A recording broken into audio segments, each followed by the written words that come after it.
మహిమ. అందుకే నిర్గమ 3:14 దేవుడు మోషేతో ఒక మాట అన్నాడు, మోషే నా పేరేంటంటే ఉన్నవాడు అనువాడు. ఆదాము కాలములో ఉండినవాడు కాదు, ఆదాము కాలములో ఉన్నవాడే, కయ్యూను కాలములో ఉన్నవాడే, ప్రియ దేవుని బిడ్డలారా, మరి దావీదు కాలంలో ఉన్నవాడే, ఏలియా కాలంలో ఉన్నవాడే, ఇప్పుడు ఉన్నవాడే. దేవునికి స్తోత్రం చెల్లిద్దామా? ఎల్లప్పుడూ ఆయన ఉన్నవాడు. అందుకే మోషేకు తన యొక్క అద్భుతముల పరిచర్యకు ప్రారంభంగా ఆ దేవుడు తన పేరును ఏమని చెప్పాడంటే ఆయన పేరు ఉన్నవాడు అనువాడు అన్నారు. ప్రియ దేవుని బిడ్డలారా, ఈనాడు ఆయన ఉన్నవాడు, ఈ చోట ఆయన ఉన్నవాడు. టీవీలో ఈ సందేశం వింటూ ఉండగా ఆయన నీ దగ్గర ఉన్నవాడు, నీ ప్రక్కలో ఉన్నవాడై ఉంటున్నాడు.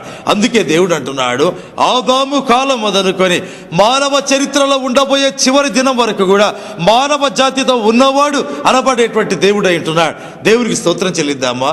ఏలియా కాలంలో ఉండే కరువు చూచాడు, నీ జీవితంలో ఉన్న కరువు చూస్తున్నాడు. అవును ప్రియమైన వారలారా, సంఘయుగములో చెలరేగిన శ్రమలు చూచాడు, నీ జీవితంలో ఉన్న శ్రమలు చూస్తున్నాడు. ఆయన ఎల్లప్పుడూ కూడా ఏదో ఒక కొత్త సమస్యను ఎదుర్కొనే దేవుడు కాదండి. నీ జీవితంలో నా జీవితంలో కొత్త సమస్యలు మనం ఎదుర్కొంటాం, కానీ ఆయన తరతరాలలో ఉండినటువంటి దేవుడు, తరతరాలలో ఉన్నవాడైనటువంటి దేవుడు, ప్రతి సమస్యను ముందే చూచిన దేవుడు, ముందే ఎరిగిన దేవుడు, ఆ సమస్యలు పరిష్కరించిన దేవుడు. వాక్యంలో గమనిస్తే ప్రకటన గ్రంథం 2వ అధ్యాయం 9వ వచనంలో యేసుప్రభు మాట్లాడడం ప్రారంభించాడు. మొదట అన్నాడు, నీ శ్రమను నీ దరిద్రతను నేను ఎరుగుదునన్నాడు. ఎంత సంతోషిద్దామండి. శ్రమలో ఉన్నావా? సంతోషించండి.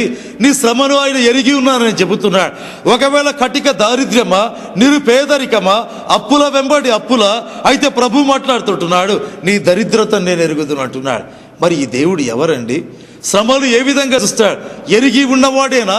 ప్రకటన 2:9 చెప్తుంది కదా, యూదులు కాకయే యూదులమని చెప్పుకునేటువంటి సాతాను సమాజపు వారి వలన నీవు పొందుతున్న శ్రమలు నేను ఎరుగుదును అన్నాడు. శ్రమలు ఎరుగుదును, అయితే ఆ శ్రమ ఎందుకు వస్తుంది ఎరిగి ఉంటున్నాను, శ్రమ ఎవరి వలన వస్తుంది ఎరిగి ఉంటున్నాను. సమస్తం చెబుతున్నాడండి. స్ముర్ణ అనే సంఘం ఉంది, ఆ సంఘములో యూదులు అని చెప్పుకునేవారు ఉన్నారు, అయితే వారు యూదులు కాదు, పేరుకేమో యూదులమని చెప్పుకుంటారు, అయితే వారు సాతానును రహస్యంగా పూజించేవారు. స్ముర్ణ సంఘ కాలములోనే కాదు, ప్రియ దేవుని బిడ్డలారా, ఇశ్రాయేలీయులు ఐగుప్తు నుంచి వచ్చినప్పుడు కూడా మిశ్రిత జనం అనేది బయటికి వచ్చిందా అండి?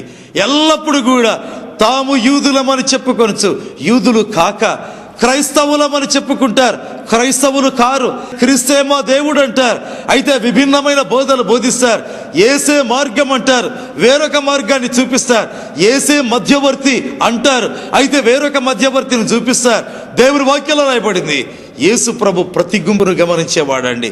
దేవుని వాక్యంలో గమనిస్తే ప్రియ దేవుని బిడ్డలారా, వాక్యం చెప్తుంది కదా, యేసు క్రీస్తు ఆ శ్రమను ఎరిగాడు. ఎలాంటి శ్రమ ఎరిగాడు? ఆ శ్రమ ఎవరి వలన వస్తుంది ఎరిగాడు. ఆ యొక్క శ్రమను తెచ్చేటువంటి వారి యొక్క స్వభావం ఏంటి, వారి యొక్క విశ్వాసం ఏంటి, వారి జీవిత విధానం ఏంటి, వారి ఆత్మీయ స్థితిగతులు ఏంటి ఎరిగినటువంటి దేవుడు అయి ఉంటున్నాడు. దేవునికి కృతజ్ఞతాస్తుతి ఆరాధన చెల్లించడం ప్రారంభిద్దాం. పరిశుద్ధ గ్రంథంలో గమనిస్తే ఆయన ప్రతి ఒక్కరి శ్రమ, ప్రతి ఒక్కరి అవసరత, కట్టిక దారిద్ర్యం ఎరిగినటువంటి దేవుడు అండి. మత్తయి సువార్త 14వ అధ్యాయం 18వ వచనం గమనిస్తే అక్కడ ప్రభు యేసు ఆ కొండ మీద వాక్యం చెప్పడం జరిగింది. సుదీర్ఘమైన వాక్య పరిచర్య అయిన తర్వాత ఆ యొక్క 1000 మందికి భోజనం పెట్టే సమయం వచ్చింది. 1000 మంది ప్రజలు అక్కడ ఉన్నారు. పురుషులే 5000 మంది ఉంటున్నారు. ఇక స్త్రీలు పిల్లల సమాజం ఎంత ఎక్కువ. ప్రియ దేవుని బిడ్డలారా, బైబిల్ చెప్తుంది 5 రొట్టెలు 2 చిన్న చేపలు ఉన్నాయి. ఎంత భయంకరమైన అవసరత అండి. ఎన్నో పేద దేశాలు ప్రపంచంలో ఉన్నాయి, ఎన్నో పేద దేశాలు ఉన్నాయి ప్రేమైన వారలారా, లేవని చెప్పడం లేదు. అయితే ఇక్కడ 5000 మందికి పైబడిన ప్రజలుండే ఒక గ్రామం ఉందనుకుందాం. అది గ్రామం కాదండి, ఒక గుంపు మాత్రమే, వాక్యం వినేందుకు వచ్చిన గుంపే. అయితే ఒక గ్రామానికి పోలుస్తుంటున్నాను. ఆ యొక్క పెద్ద గుంపులో 5 రొట్టెలు 2 చిన్న చేపలు ఉన్నాయంటే అక్కడ ఉన్న అవసరత ఎంత, అక్కడ ఉండేటువంటి ఆ యొక్క దారిద్ర్యం ఎంత. ప్రియ దేవుని బిడ్డలారా, యేసయ్య దేవుని గ్రంథంలో చూపించే ఆ శ్రమలైనా ఆ దారిద్రతలైనా మనం చూచినప్పుడు హృదయంలో ఉల్లసించాలి. ఎందుకంటే ఆనాడు ఉండేటువంటి ఆ యొక్క భయంకరమైన అవసరత తీర్చిన దేవుడే నీ దారిద్ర్యాన్ని ఎరిగిన దేవుడు. ఆ యొక్క అవసరత తీర్చిన దేవుడే నీ జీవితంలో, నీ కుటుంబ జీవితంలో ఉండే అక్కరలు ఎరిగిన దేవుడై ఉంటున్నాడు.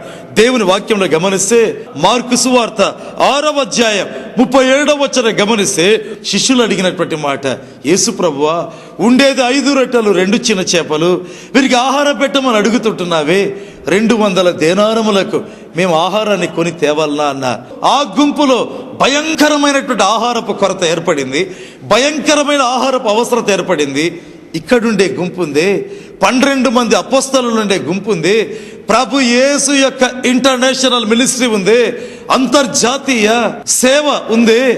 ఆ సేవలో, మహా గొప్ప సేవలో, ప్రతి సేవకు పుట్టిల్లు అయినటువంటి ఆ యొక్క సేవలో, కృప పరిచర్యలను ఈ పరిచర్యకు ఆధారమైనటువంటి ఆ పరిచర్యలో 200 దేనారములకు కొనవలనా అంటున్నారు.